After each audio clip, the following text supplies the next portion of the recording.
Hi, everybody. I'm Joe Tessitore alongside Teddy Atlas. Good evening and welcome to the Mexico City Plaza here in Mexico City for tonight's main event.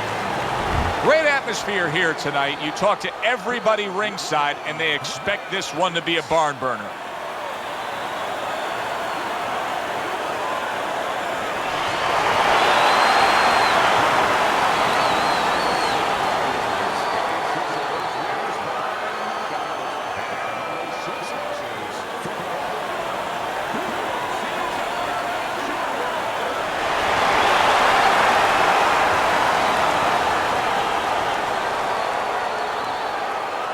Okay, guys, we went over the rules in the dressing room. Let's touch gloves.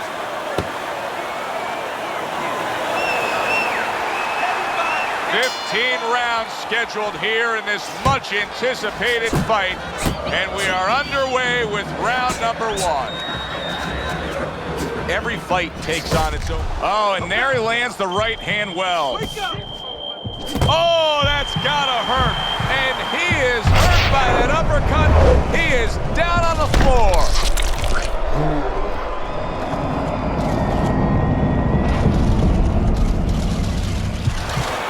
One, two, three, four, five, six. So he was knocked down there, but now he's giving you every indication that he's fresh and ready to go back after it. Yeah, well, I think he's giving that to you because he is. As you said, just a quick knockdown. But right now, what he's got to be careful for is the same mistake again. I like that step back right there. Just enough to be out of danger, but still close enough to then land the counterpunch. Well, that's what happens when you have that kind of experience. You're calm enough to know that range. Know where the beginning of the punch and the end of the punch is. Took a shot. Now he gives a left. He scored well after being hit himself. Oh, he is stunned. He could go down. Oh, he's hurt right there. He is hurt. Joe, in this kind of situation, it's kind of like a wounded animal. Yeah, you can go after, but you better be careful because he'll strike out when you don't expect it. Is Chavez one of these guys that you can put in a box and just simply label him? No, because there'd be fine print that you wouldn't have seen. And that's the print that would say, hey, you can depend on him in all kinds of situations. He's durable.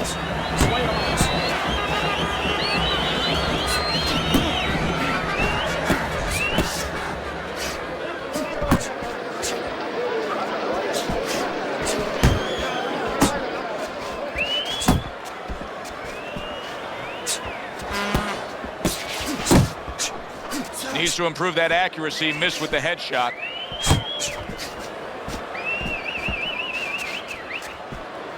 Covers up nicely, gets rid of his opponent's body shot.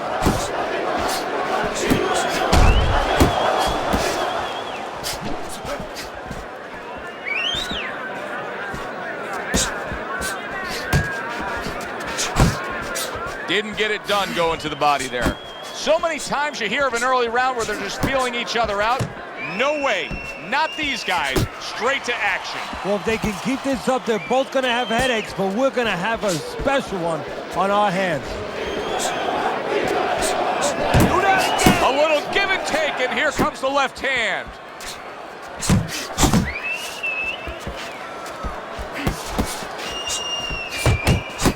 Teddy, if you're not willing to take this to a spot that's uncomfortable and you don't have what it takes to take this to a place that's uncomfortable, then you're in for a real bad night against this guy. Yeah, you are, but you know what? I'm going to twist that on you a little bit. Actually, that can work against you with Chavez because that means you're going to go after him, and that's his strength. You're better off if you're a little afraid and you stay away. Side to side, all right? Here you go.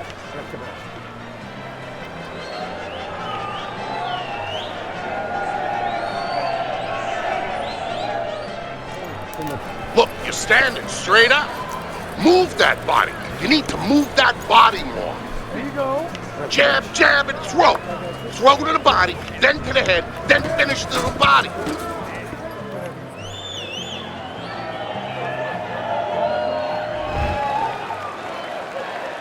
So here we are, all wondering, can he survive the start of this round after the way we saw him go down in that last round? Well, it's up to his opponent. Now, his opponent gets a little careless and he rushes in a little bit too close. He can get a chance to grab those hands and tie him up. and then he can kill a little of the clock, survive.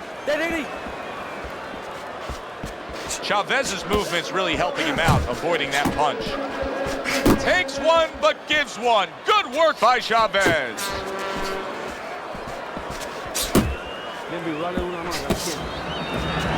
Comes right back at him with a left hand.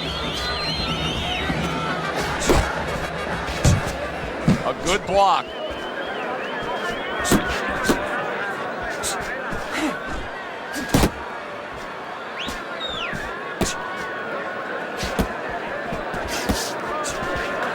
Gets rid of that. It was intended for his head.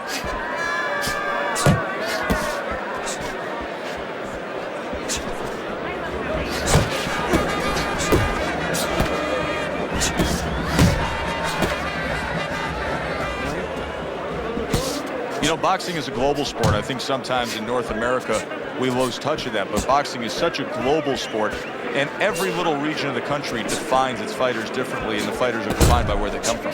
Yeah, it really is. You know, sometimes if a fighter is from maybe a place where there's not many resources, then you're going to get a fighter who's a little cruder, and he's going to have to be more physical because, you know, he doesn't have the apparatuses in the gym where, you know, he can hit a double end ball or, you know, he can be inclined to be a little bit more technical. And I think that you're influenced by those kind of things, by the lackings of certain benefits in somebody's background or preparation. A knifing left hand by Julio Cesar Chavez.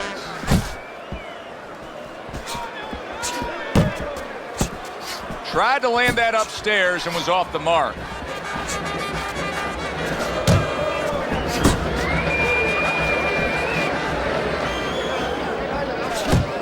Keeping his hands up, getting rid of his opponent's offense.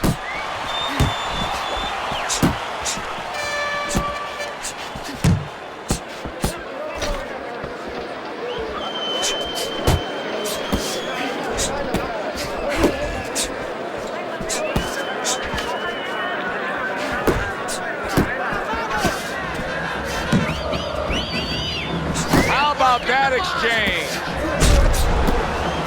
Final 10 seconds of round number 2.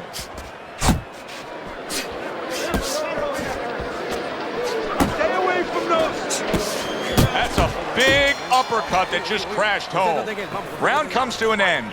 And that's one of those rounds, Teddy, that just takes on a certain style, a certain characteristic. And that was a busy one. Yeah, it was a busy one. Look, Joe, you don't have to look for these guys. They're right there in front of you. Why do you think that is? Why do you think sometimes you just get those rounds where it all happens? Because of styles. You know, styles make fights. In this case, you're seeing proof of that right there.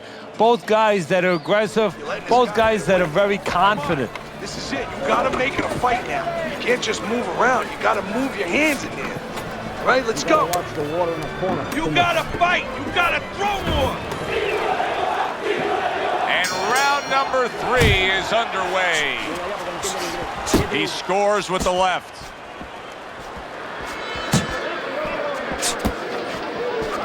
You're not focused.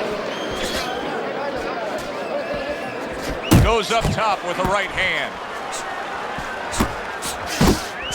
And now a well-placed hook to the head.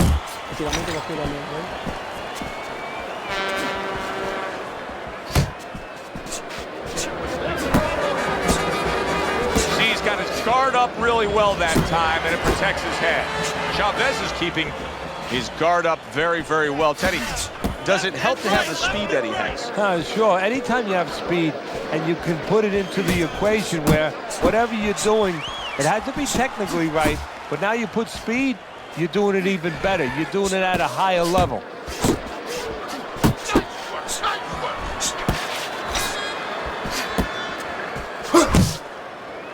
And you can see he wanted to do that as he holds on there.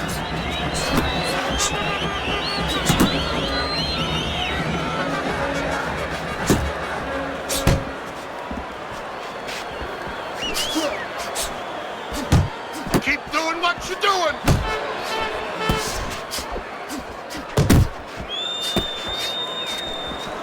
Reaching the halfway mark of this round. Chavez is coming up with the answers, avoiding that punch.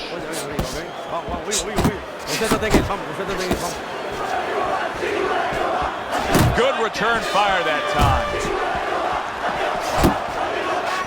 Here's one for you now, he says. Right back with the left hand. He scores with the jab there. Not hitting his mark there going upstairs. Both guys have a lot to be proud of with their performances in this round so far, and they still want to give more. What an encore in this final minute. If you were a kid, you would feel that you're on one of those rides at Space Mountain. I mean, it's just extraordinary.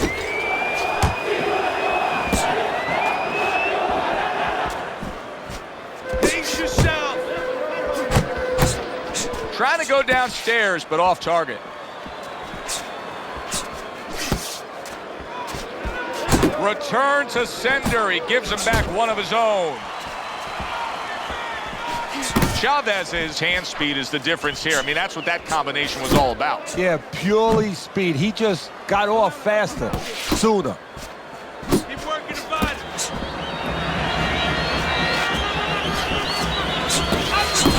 10 seconds to go in this third round.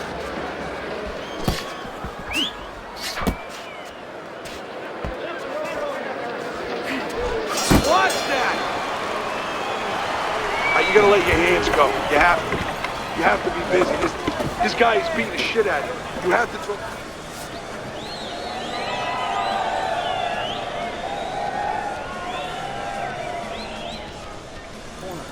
Listen to me. You're not giving me enough punches, okay? Throw more punches. Jab, jab, hook. There you go. Okay. You're doing good. You're doing good. Keep it up, all right? There we go.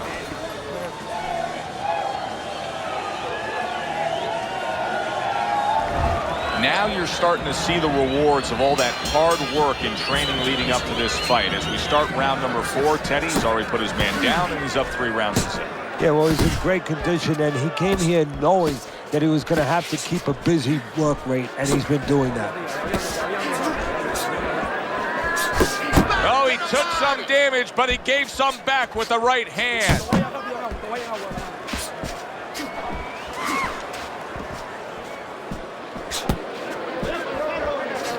Working the body. Staying away from those headshots with his defense up top.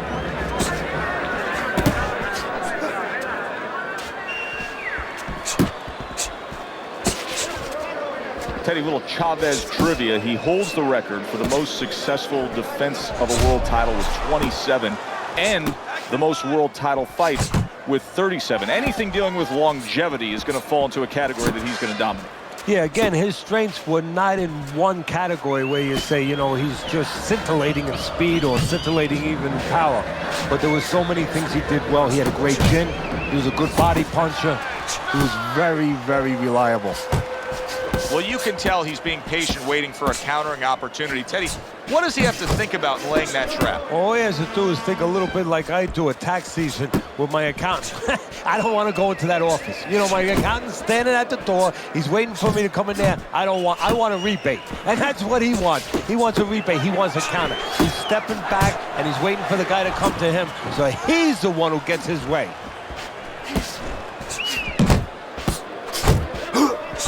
Comes right back at him with a left hand.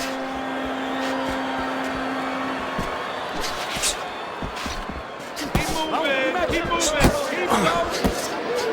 Teddy, he did a smart thing right there. Just created enough space and then landed the counter punch. Looked like the will of the wisps, the old great Willie Pep.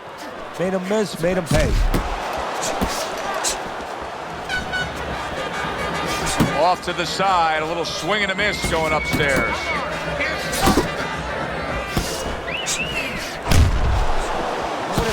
A lot of people may think he's putting forth a good effort just by throwing punches, but his corner would disagree. He is not being effective. Oh, not at all. And why? Why is he not being effective? Because he's not thinking about what he's doing. He's just chucking punches. He's not really putting any intellect behind it. Looking to where he has to throw them instead of just throwing them.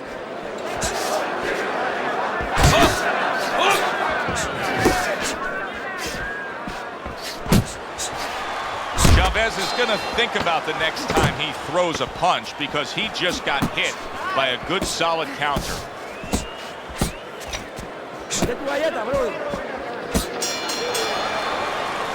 This round comes to an end. A round in which this fighter threw a lot of punches, didn't land a lot of punches. I'll tell you, what advice can you give to him if you're the trainer? Well, first of all, deal with the psychological part. Joe, don't forget, 75% of this game is psychological. Don't let him get discouraged, because even though he's not going to say nothing, in his head he's starting to get discouraged. Just say to him, hey, listen, you're going to catch him. Let's shorten him up a little bit. And you know what? He's moving his head, so go to the body. Because now you're going to hit him a little in the body, because the body's not moving. Round number 5 has arrived. Teddy, I'm starting to wonder, what is the answer for this guy? Can he do anything else in this? Yeah, he throws punches, but he has no accuracy. Can this change in mid-fight? Well, it has to if he wants to win this fight. And how does it change? Well, you know, the problem is these things have to be put in place in the gym. I don't know if you could do it right now, but if you could, you tell him in the corner, hey, tighten up a little bit, you know, shorten up these darn punches.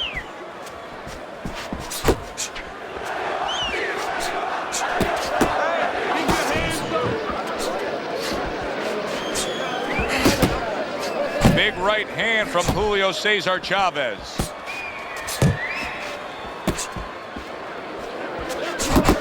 Is there anything with Chavez that becomes predictable with him? Yeah, he's coming at you in a reliable way, and you can turn that around on him. His reliability can become something that you can depend on. You know he's usually coming in that front door.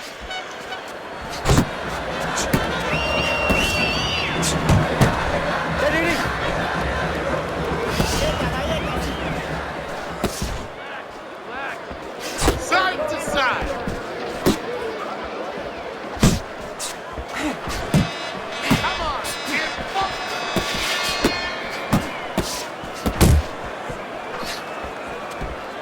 Still plenty of time to work here in round number 5. Minute and a half to go.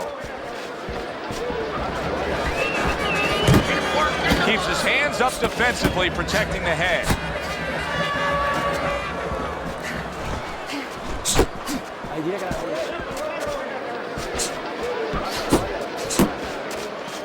Able to get away from that headshot with the block.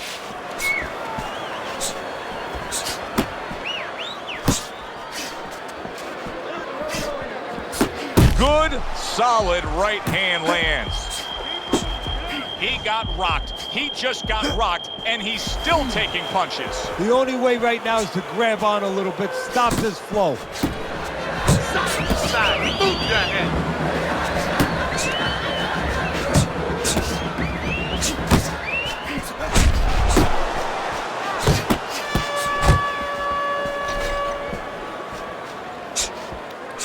Fine fundamentals, good counterpunch, big shot. And for the second time tonight, he goes down.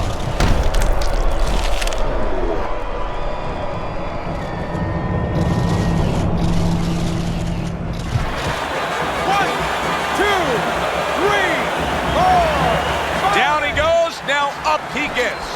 And if he wants to stay up, he's going to have to grab on, kill a little time. Able to get rid of that one. Jump on. Nice. Good clean shot, returning fire. Well done by Chavez. How about a return to sender with the left hand? Deep breath now. Deep breath. Relax. Relax. Are you all right? I need you to keep your hands up. Keep your hands up. Don't worry now, all right? I need you to focus. Keep...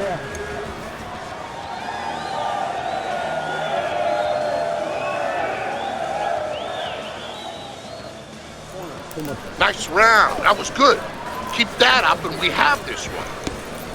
Listen, when he reaches in, let that right hand go, all right?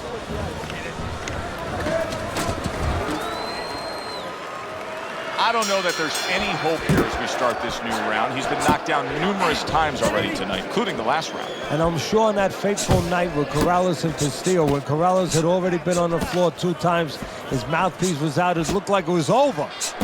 I'm sure nobody thought that it was only beginning. And it was. Corrales came back and scored a knockout.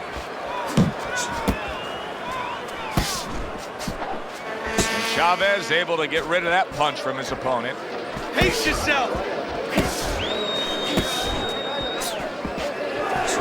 Well, his opponent is opening up and coming forward, so I would think there's some opportunities that exist. Yeah, I think some counter-punching opportunities. Opportunities not on the front end, but on the back end.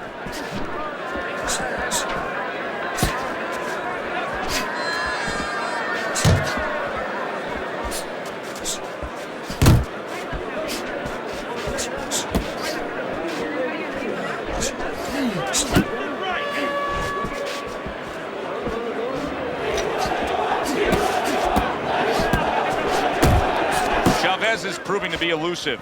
He took a shot, but he gives one of his own. A left hand scores.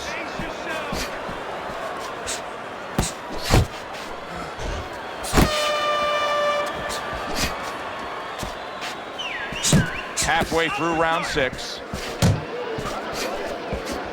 Chavez's movement helped out there. He avoided that punch.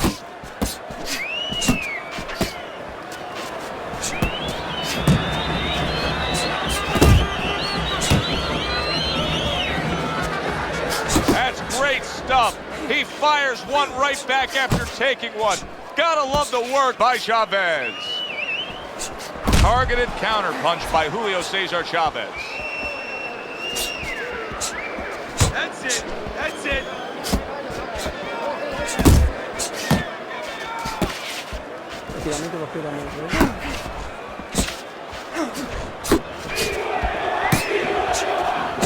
Chavez is making this so that it's becoming a very frustrating night for his opponent. I mean, when your defense is that sharp, it can just drive your opponent crazy. Yeah, it can. First of all, it can start to break down. You know, we always look at the physical things in life and anything. You know, you're pounding a guy and you're going to break the guy down. Solid. Can he beat the count? I don't think so here, Teddy. Now I know where they got that saying, falling like a sack of potatoes.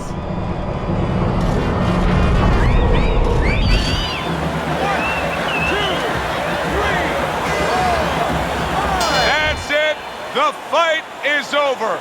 Chavez is gunned down yet another opponent. A knockout victory.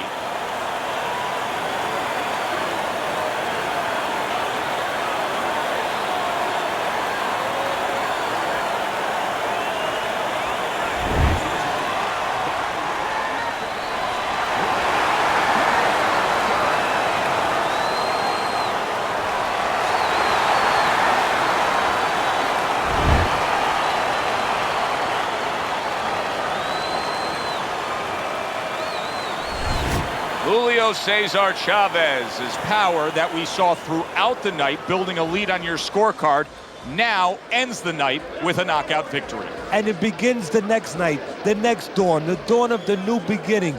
More money. Knockouts bring money. It was a good one indeed. And for Teddy Atlas, I'm Joe Tessitore. Thanks for being with us. We'll see you next time at the fights.